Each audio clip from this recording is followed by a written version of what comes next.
ఒక ట్వీట్ వేసింది చక్కగా, దళితులంటే టీడీపీ కూటమి ప్రభుత్వానికి చిన్నచూపు, అందుకే దళితులకు ఇలాంటి అవమానాలు జరుగుతున్నాయి. వివరాల్లోకి వెళితే అనంతపురం జిల్లా గుమ్మగట్టు మండలం గోనబావి గ్రామంలో టీడీపీ నాయకుడు రమేష్ సోదరుడు నిర్వహిస్తున్న ధర్మ హోటల్లోనికి దళితులు టిఫిన్ చేయడానికి వెళ్ళగా దళితులు లోపలికి రాకూడదని బయటే ఉండాలని ధర్మ హుకుం జారీ చేశాడు. మునుముందు టీడీపీ కూటమి ప్రభుత్వంలో ఇలాంటివి ఇంకెన్ని చూడాలో. సాక్షిలో వచ్చిన ఒక వార్త ఎవడు వెళ్ళాడో వాడి ఫోటో ఉండదు, ఎవడు అడ్డుకున్నాడో వాడి ఫోటో ఉండదు. వాళ్ళు ఇష్టానుసారంగా రాసేస్తారు, ఆధారాలు ఏమి ఉండవు, వార్త రాసేస్తారు, వీళ్ళు వచ్చి ఇక్కడికి వచ్చి మురిగేస్తారన్నమాట. దళితులు అంటే టీడీపీ కూటమి ప్రభుత్వానికి చిన్న చూపు. అదే మన జగన్మోహన్ రెడ్డి హయాంలో అయితే చిన్న చూపు పెద్ద చూపులు ఏమి లేవు, డైరెక్ట్గా చంపేసి ఇంటికి డోర్ డెలివరీ చేసేసేవారు. అవునా? ఆ రోజు మనం ఏ రోజు మాట్లాడాలా? ఏ రోజైనా మనం మాట్లాడేమా? దళితుల పైన అనేక దాడులు, 1, 2 కాదు, అనేక దాడులు. ఎమ్మెల్సీ అనంతబాబు తన డ్రైవర్ని చంపేసి ఇంటికి డోర్ డెలివరీ చేస్తే ఒక్కడ మాటాలా. పైగా అనంతబాబు జైలుకి వెళ్ళి దాదాపు 90 రోజులు జైల్లో ఉండి బెయిల్ పైన విడుదలైన తర్వాత ఊరేగింపుగా తీసుకెళ్లారు వైసీపీ నాయకులు. సీతానగరం శిరోమణనం కేసు, ఒక దళితుని తీసుకెళ్ళి శిరోమణనం చేస్తే దాని గురించి ఒక్కడో మాటాలా. చీరాల కిరణం కోవిడ్ టైంలో బయటకు వస్తే ఏం జరిగిందో అందరికీ తెలుసు.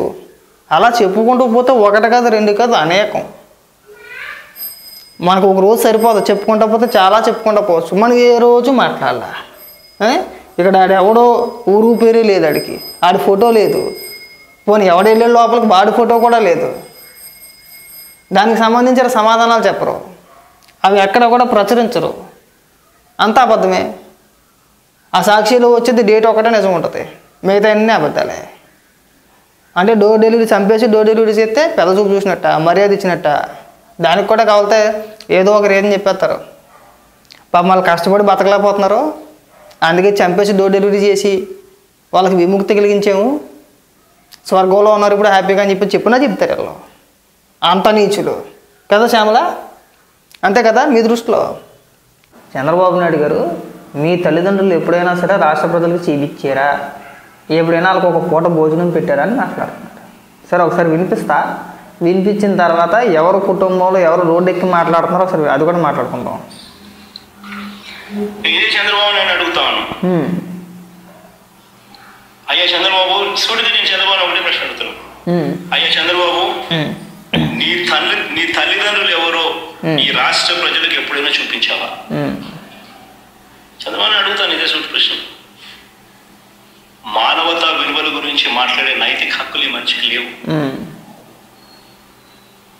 ఇదే చంద్రబాబు అడుగుతాను, నీ తల్లిదండ్రులు ఎవరు, చంద్రబాబు నాయుడు గారి తల్లిదండ్రులు ఎవరు ఈ రాష్ట్ర ప్రజలకు ఎప్పుడైనా చూపించావా?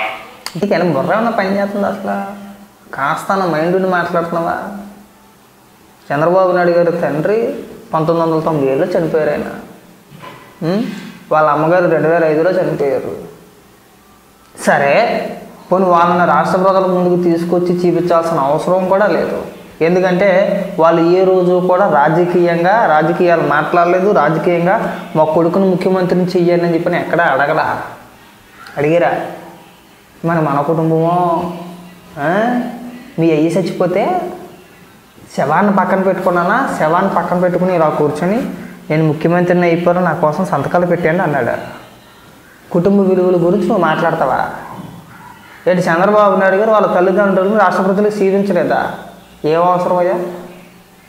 జీవించాల్సిన అవసరం ఏముందండి? ఆయన ఎప్పుడు చనిపోయాడు? వాళ్ళ నాన్నగారు 1997లో, వాళ్ళ అమ్మగారు చనిపోయింది 2005లో. మీ అమ్మగారు ఇంకా ఉన్నారు, బతికే ఉన్నారు. మీ నాన్నగారు చనిపోయినప్పుడు శవం పక్కనే కూర్చొని ముఖ్యమంత్రి అయిపోవాలని చెప్పేసి సంతకాల సేకరణ చేసేసావు. తండ్రి మీద నీకున్న ప్రేమ, మీ నాన్నగారి పైన నీకున్న ప్రేమ అలాంటిది. ఒక పక్క నాన్నగారు పోయారని బాధ లేదు, ముఖ్యమంత్రి పదవి కోసం మనం తాపత్రయం పడిపోయాం. దీనికి ఉదాహరణ నీ చెల్లె. డైరెక్ట్గా మా అన్న రోజు సంతకాలు సేకరించాడని చెప్పింది ఎవరో? నీ చెల్లి. ఏవిఎల్లో కూర్చొని నీ చెల్లి చెప్పిందన్న, బయట ఎవడో చెప్పలా. మా అన్న ముఖ్యమంత్రి పదవి కోసం సంతకాలు సేకరించాడని చెప్పింది నీ చెల్లె. పదవి కోసం ఎంతకన్నా దిగజారిపోయే నీచుడివి. ఇవాళ రోడ్డెక్కి నీ కుటుంబం గురించి చంద్రబాబు నాయుడు గారు లేదంటే పవన్ కళ్యాణ్ గారు ఎవరు మాట్లాడట్లా. రోడ్డెక్కి మా అన్న ఇంత ఎదవా, నా కొడుకుకి ఇలా చూడని చెప్పేసి నీ తల్లి నీ చెల్లి చెప్తున్నారు. మేము చెప్తున్నావా? శర్మల ఏం చెప్పింది? మీ అమ్మ విజయమ్మ గారు ఏం మాట్లాడుతున్నారు? సరే ఇవన్నీ వద్దయా. అన్నం పెట్టలేదా? అన్నం పెట్టాడా? ఏ రోజు అన్నం పెట్టలేదని మాట్లాడి నువ్వు ఇవాళ మీ అమ్మగారు ఎక్కడ ఉన్నారు? నీతో కలిసి ఉంటున్నారా, బయట ఉంటారా? ఏమయ్యా, కొడుకు కదా, తల్లి నీ దగ్గరే ఉండాలి కదా, నీ దగ్గర ఎందుకు ఉండట్లేదు? నువ్వు ఎందుకు చూడట్లేదు? పైగా నువ్వు వచ్చి అందరికీ పాఠాలు చెప్పాడమే. ఏ రోజైనా చంద్రబాబు నాయుడు గారి కుటుంబ సభ్యులు ఎవరైనా సరే రోడ్డు ఎక్కి మేము వీళ్ళ వల్ల నష్టపోయాము, చంద్రబాబు నాయుడు గారు మాకు అన్యాయం చేశారు అని ఎవరైనా ఎప్పుడైనా చెప్పారా? ఎక్కడైనా సరే లేదు కదా. అంటే నీ కుటుంబంలో కొట్టుకున్నట్టు అందరి కుటుంబంలో కొట్టుకోవాలా? ఏ రోజు వాళ్ళ అమ్మగారు కానీ వాళ్ళ నాన్నగారు కానీ మా కొడుకుని ముఖ్యమంత్రిని చెయ్యండి అని చెప్పేసి బైబిల్ పట్టుకొని లేదంటే అవి పట్టుకుని ఇవి పట్టుకుని తిరిగేలేదన్నా. మీ అమ్మగారు తిరిగేశారు నీకోసం. బిడ్డ ఒక్కనగానే ఒక బిడ్డ అన్యాయం అయిపోయాడు, రాష్ట్రానికి ముఖ్యమంత్రి అవ్వాలనుకుంటున్నాడు, దయచేసి నా బిడ్డని గెలిపించండి అని చెప్పేసి మీ అమ్మగారిని కూడా వాడు నువ్వు రాజకీయాల్లోకి. మీ అమ్మగారిని తీసుకొచ్చి మాట్లాడేవా లేదా? మాట్లాడిపించేవా లేదా? నీ కోసం నువ్వు ముఖ్యమంత్రి అవ్వడానికి నీ చెల్లి తల్లి రోడ్డెక్కి కొట్లాడిన రోజులు ఉన్నాయి, రోడ్డెక్కి పోరాటం చేసిన రోజులు ఉన్నాయి. ఆ రోజు ఈ రోజున ఆ తల్లి చెల్లి ఎక్కడ ఉన్నారా?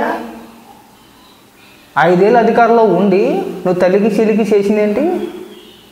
ఏమీ లే. చంద్రబాబు నాయుడు గారు మాట్లాడుతున్నారా? ఒక పక్క నీ ముఖం మీద కాంట్రిచ్చి నీ చెల్లి నీ తల్లి ఉమ్మేస్తున్నారు. పైగా తీసుకొచ్చి చంద్రబాబు నాయుడు గారు పులివేసాడు. తల్లి గురించి మాట్లాడడానికి ధైర్యం సరిపోదు, చెల్లి గురించి మాట్లాడడానికి ధైర్యం సరిపోదు. అంటే మీరు ఎన్నో తిట్టేసుకోవచ్చు, దాన్ని ప్రస్తావించకూడదా? రాజకీయాలు అన్న తర్వాత ఇక జగన్మోహన్ రెడ్డి ఎలాంటి వ్యక్తి అనేది నేనేం చెప్పాల్సిన దయ్యా. తల్లి చెల్లి నడితే చెప్తారు, వాళ్ళే గంటేశారు అంటారు సహజంగా. నువ్వు గంటేసావు కాబట్టి. ఒక విషయం చెప్పు, ఏదో జగన్మోహన్ రెడ్డి పేటీఎం కుక్కలందరూ ఎలివేషన్ ఇస్తూ ఉంటారు కదా, జగన్మోహన్ రెడ్డి వీరుడు సూర్యుడు ధీరుడు ఒకే ఒక్క మగాడు అని చెప్పేసి. అసలు జగన్మోహన్ రెడ్డి ఎప్పుడు పోరాటం చేశాడు నాన్న మాకు అర్థం కావట్లా. పార్టీని నిలబెట్టిన జగన్మోహన్ రెడ్డి కానే కాదు, ఇవాళకి కూడా వైఎస్ఆర్సీపీ పార్టీని నడిపించే జగన్మోహన్ రెడ్డి కానే కాదు. జగన్మోహన్ రెడ్డి పార్టీ పెట్టిన తర్వాత అరెస్ట్ అయ్యి జైలుకి వెళ్ళిన తర్వాత ఆ బాధ్యతలన్నింటినీ కూడా చెల్లి షర్మిల మోసింది, వైఎస్ షర్మిల మోసింది. బయటకు వచ్చిన తర్వాత ప్రశాంత్ కిషోర్ అని చెప్పేసి ఒకరిని పెట్టుకొని, అంటే పోటీ చేశారు, ఓడిపోయారు, ప్రతిపక్షంలో కూర్చున్నాడు. ఆ తర్వాత ప్రశాంత్ కిషోర్, చెల్లి షర్మిల, జగన్మోహన్ రెడ్డి ముగ్గురు కలిసి చేశారు. అధికారంలోకి వచ్చిన తర్వాత ఒక 70 మంది సలహాదారులు సజ్జల రామకృష్ణారెడ్డి నడిపించారు. ఈ పనుడు గొప్పతనం ఏముందని అడుగుతున్నా ఇక్కడ. ఎవరికి నువ్వు చెప్పేది పాఠాలు, నువ్వెవడికి చెప్పేది పాఠాలా? ఎప్పుడో చనిపోతే రాష్ట్ర ప్రజలకు ఎందుకు చూపించలేదు, ఎందుకు చూడలేదు అని మాట నీకు తెలుసా? ఏమయ్యా, చంద్రబాబు నాయుడు గారి కుటుంబ సభ్యులు ఏ రోజైనా సరే రోడ్డుకి నీలాగా మీ కుటుంబ సభ్యులు ఏ రోజైనా కానీ మాట్లాడారా? లేదు. మాకు తెలీదా నీ గురించి? తల్లిపైన చెల్లిపైన నాన్నపైన నీకు ఎంత ప్రేమ, చాలా ప్రేమ. రాష్ట్రంలో ఎవరు చనిపోయినా సరే మా నాన్న చచ్చిపోయడం వల్లనే వీళ్ళంతా చచ్చిపోయాడు అని చెప్పేసి ప్రచారం చేసి ఓదార్పు యాత్ర చేయించాడండి. ఏమండి, మనలో మన మాట. రాజశేఖర రెడ్డి గారు తండ్రి నీకు, అవునా? ఆడవాడు ఎందుకు చచ్చిపోతాడండి మీ నాన్నగారి కోసం? రాష్ట్రంలో ఉన్న ప్రజలు ఎందుకు చచ్చిపోతారని అడుగుతున్నా. సరే పక్కన పెట్టు, నీకు ఉండాలి కదా ప్రేమ, నీకు లేదా? ఏమంటే నీకు లేదు ప్రేమ మీ నాన్నగారి పైన? ఒక్క సుక్క కన్నీటి పొట్టి కరిస్తే ఒట్టు, ఒక్క సుక్క. సంతకాలు ఎట్టాడు, నేను ముఖ్యమంత్రి అయిపోతాను, మా నాన్న పుట్టుకుని బాగా పోయాడు అనుకున్నాను నువ్వు ఆ రోజున. అనకూడదేమో, మాట్లాడకూడదేమో చెప్తున్నా. మీ నాన్నగారు చనిపోయినప్పుడన్నా నీ మనసులో ఉన్న మాట అది నాకు అర్థమైంది అలాగా నీ ముఖం చూసినప్పుడు ఆ రోజున. ప్రత్యక్ష సాక్షులు బోల్డ్ మంది చెప్పారన్న. చిరంజీవి గారు చెప్పారు, సంతకాల సేకరణ జరిగిందని చెప్పేసి అని. ఆ రోజు కాంగ్రెస్ పెద్దలు చెప్పుకొచ్చారు. అక్కడ దాకేందుకు మీ సొంత చెల్లి షర్మిల చెప్పింది. మా అన్నయ్య ముఖ్యమంత్రి అయిపోతానికి సంతకాలు సేకరణ చేసాడు, శవాన్ని పక్కన పెట్టుకుని అని చెప్పేసి. ఇది ఇంకా ఇంటికి రాకముందే శవం దొరకలా. ఇంకా అప్పటికి ప్రమాదం జరిగిందని తెలుసు, ఘటన జరిగిందని తెలుసు. కనీసం నువ్వు వెళ్ళావా అక్కడికి, ఆ ప్రాంతానికి? ఏమయ్యా వెళ్ళావా? లేదు కదా. మరి ఎవరికి నువ్వు చెప్పే ఉపన్యాసాలు ఇక్కడ అడుగుతున్నాం మేము. చంద్రబాబు నాయుడు గారి కుటుంబ సభ్యులు ఏ రోజు రోడ్డు ఎక్కి రాజకీయాల గురించి మాట్లాడలేదు, రాజకీయాలు చేయలేదు. నిన్ను తిట్టినట్టుగా తిట్టడా ఎవరిని కూడా. మరి వెనకాల నీ కుటుంబం మొత్తం రోడ్డు ఎక్కి దొరికేసినలే కదా. జగన్మోహన్ రెడ్డి ముఖ్యమంత్రిని చేసేయండ్రు, నా కొడుకుని ముఖ్యమంత్రిని చేసేయండు, మా అన్నని ముఖ్యమంత్రిని చేసేయండు అన్న. కొంతమంది విలువలు పాటించి ఉన్నతంగా బతకాలని చెప్పేసి అనుకుంటారు. ప్రజల మధ్యలోకి వచ్చి ఏదో గొప్పగా బతికాలని చెప్పేసి అనుకోరు. ఆడంబరాలకు పోవాలని చెప్పి అని అనుకోరు. గుట్టుగా కొంతమంది మనకి ఇది సరిపోద్దురా అని చెప్పి అనుకునే వాళ్ళు ఉంటారు. కొంతమంది ఏమనుకుంటారంటే రాజకీయాల్లో నీలాంటి నికృష్టులు ఉంటారు. నువ్వు ఎక్కడ తల్లిని చెల్లిని అమ్మన బూతులు తిట్టేస్తున్నావు. అప్పట్లో మీ నాన్నగారు కూడా ఏం తక్కువేం కాదు. ఇంకా కొంతమంది ఉన్నారు, ఒకవేళ అలాంటి వ్యక్తులు భయపడి ఎందుకులే మన వల్ల మన వెనకాల కుటుంబ సభ్యులను తిట్టించడం, మీరెందుకమ్మా బయటికి రావడం అనుకుని ఉండొచ్చు ఆ రోజున. సో అవన్నీ కాస్త ఆలోచించి బొర్రెట్టు. నువ్వేదో మాట్లాడేసి నేనేదో మాట్లాడి పొంగిపోవడం కాదు. నువ్వెంత ఇదో నీ కుటుంబ సభ్యులు అడిగితే చెప్తారు, మళ్ళీ బయట రావడం చెప్పవసరా. ఇంకేదో ఉపన్యాసం నేను చెప్పమాకన్నా, సర్దుకో. ఇంకా నవ్వుతున్నారు కూడా. ఇంకా వారితో ఎప్పుడైనా కలిసి ఉన్నావా? రాజకీయంగా నువ్వు ఎదిగిన తర్వాత నువ్వు కనీసం మీ ఇంటికి తీసుకువచ్చి 2 పూటలు భోజనం పెట్టి నీకు చెప్పారా? సంతోషం. నువ్వు చూసావా? ఏమయ్యా నువ్వు చూసావా? అప్పటికి నీ వయసు అంటే చంద్రబాబు నాయుడు గారు తండ్రి చనిపోయేటప్పుడు నీ వయసు 20-22 ఆ మధ్యకాలంలో ఉంటుంది మహా అయితే. ఈయన బొచ్చు తెలియదు మీకు. మీ నాన్నగారు బతుకున్నప్పుడు నువ్వు బెంగళూరులో ఎందుకుంటూ ఓడిపోయా?